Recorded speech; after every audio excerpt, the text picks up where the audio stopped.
Sebut saya keluarga kera. Saya lipat dia habis nanti. Saya tidak kena dia.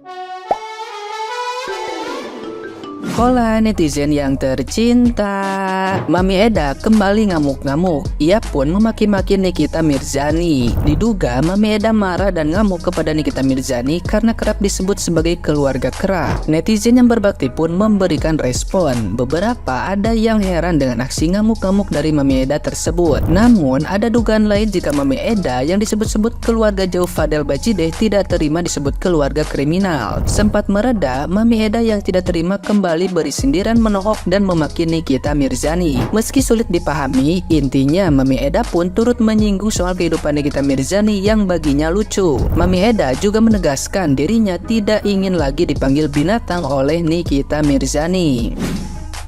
Saya mau clearkan, karena saya marah, sudah lewat semuanya, jangan ungkit-ungkit. Dia tidak mampu kasih sekolah anak di England, dia mau cerita tinggi, mau menyalahkan saya, menyalahkan. Dia sudah masuk ke Fadel, sudah karang-karang cerita. Dan dia kasih salah saya, sebut saya keluarga kera. Saya lipat dia habis nanti, saya tidak kena dia. Saya turun Indonesia, saya pukul dia di dia punya rumah. Saya tidak takut polisi, oke?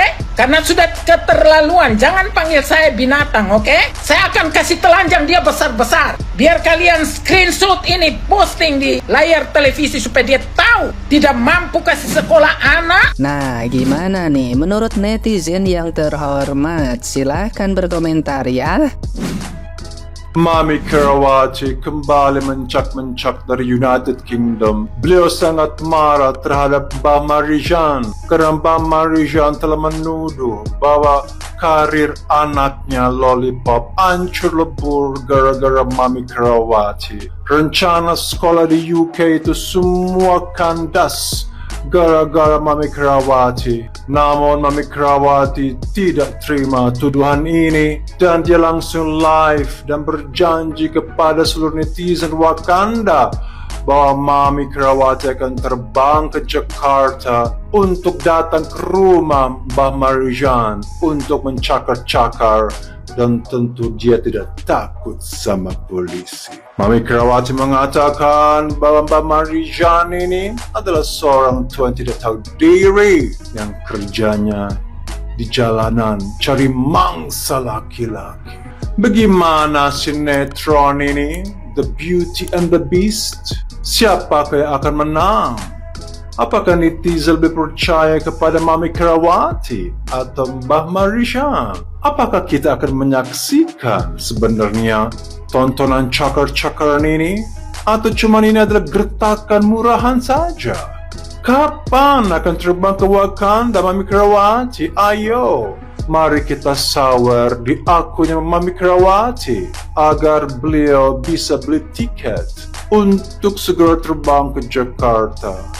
Kami rindu berjumpa dengan dia dan kami juga ingin melihat aksi-aksinya, dan terutama drakor UK ini segera selesai, dan kita ingin melihat perjumpaan live antara Mami Karawaci dan Marijan di Jakarta, dan semoga juga bisa masuk ke infotainment lambe-lambe Wakanda. Mari kita sawer sebanyak mungkin kepada Mami Karawaci.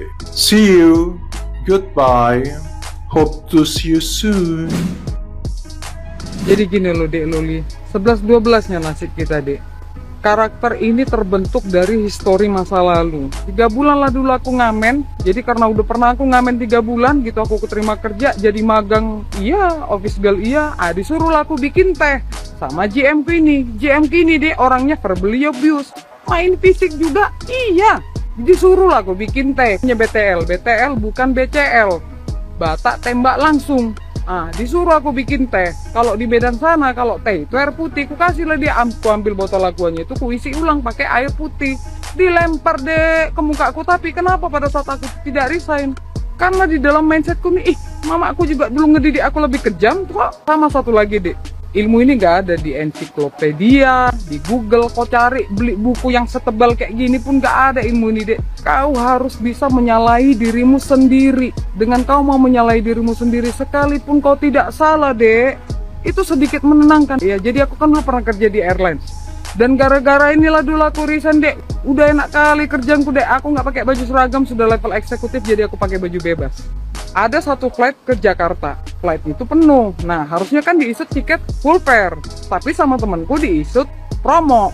Selisih harganya dua orang ini 1.800.000 sama aku dek. Aku masukkan ke dalam sistem karena aku tahu itu salah. Uang haram ini, nggak mau aku kan kayak gitu. Kau tahu apa yang terjadi dek? Aku malah didudukin, malah difitnah sama mereka. Tapi aku kembali lagi ngaca sama diriku sendiri.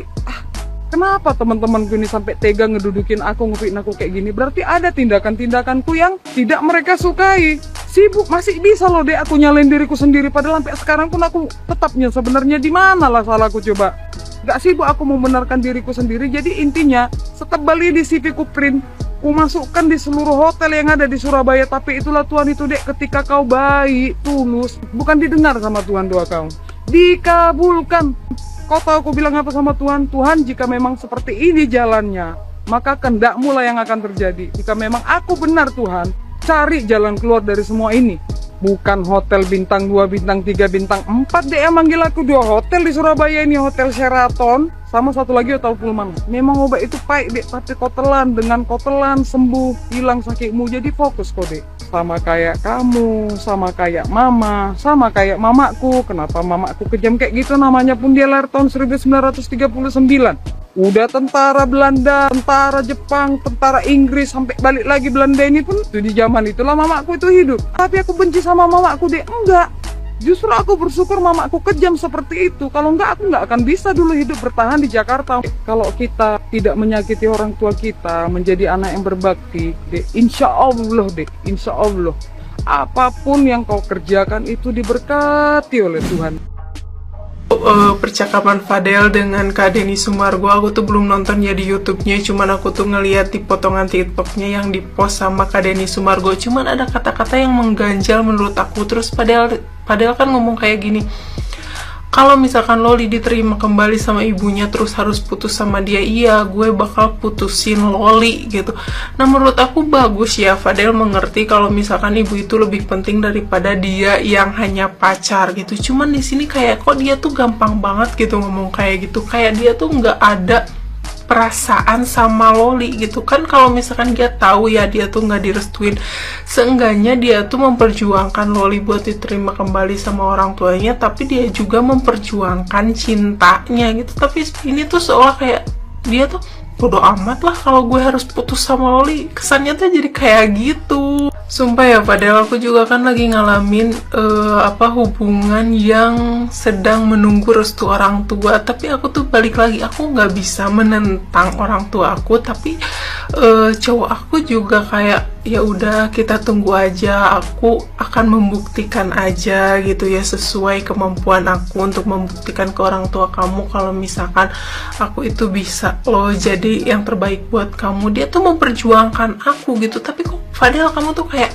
ya udahlah bodo amat gitu kayak gitu. Jadi kayak aku tuh kayak sakit banget dengernya gitu. Loli bisa-bisanya nih pacar kamu. Tapi menurut aku tuh nggak heran juga sih Fadel ngomong kayak gitu, soalnya dia tuh pernah ngomong kayak gini, dia tuh tidak ada niat menikah di usia muda gitu. Dia tuh mau ngebahagiain dulu orang tua, orang-orang di sekitarnya, terus sama tetangga-tetangganya gitu. Jadi please Loli mendingan lo balik deh.